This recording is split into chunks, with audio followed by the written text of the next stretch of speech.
Sama sa dakbayan Sugbo na uswag-usab ang mass testing sa dakbayan sa Lapu-Lapu.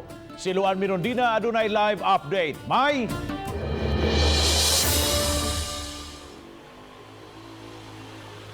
Bob, tungod sa Tri-City Agreement ubos sa Balikbuhay Program, nauswag-usab ngadto sa Miyerkules ang mass testing sa dakbayan sa Lapu-Lapu sama sa Cebu City ug Mandawi City.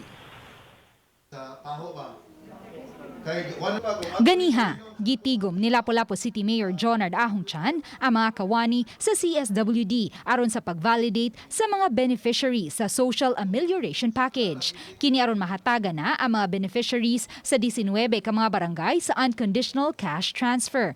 Samtang sa Miyerkules, Mayo 6, iapod-apod na ang Social Amelioration Package sa 19 ka mga beneficiaries kansang apelyido nagsugod sa letter A ngadto sa letter L.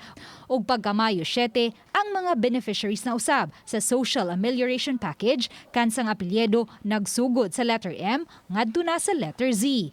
Kini ang gitumbok sa mayor nga rason sa pag-uswag sa mass testing sa dakbayan. Gi-pressure na ta sa national government na kinanglan mahuman siya by May 7. So manang giapas gid nato ni siya na based on the schedule. Apan giklaro sa mayor nga walay angayang kabalakan sa mass testing tungod kay hitsa sa mga PPE ang mo-administer ni ini ug mga well-trained personnel usab ang mga staff sa City Health Office. Nag-angkon na imi matag syudad. Ang ato ang giangkon matong giangkon nato ang siren, no? Sirens. Ang giangkon sa Mandawi apil na ang gloves. So kana siya si Mandawi ni provide na gyud sa DOH og worth unsay gidaghanon nga atong i-test mo po'y number of gloves.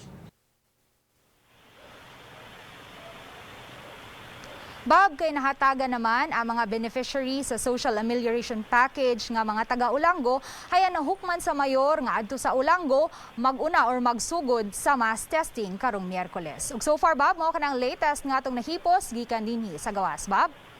at sa Luan Mirondina sa imong live report.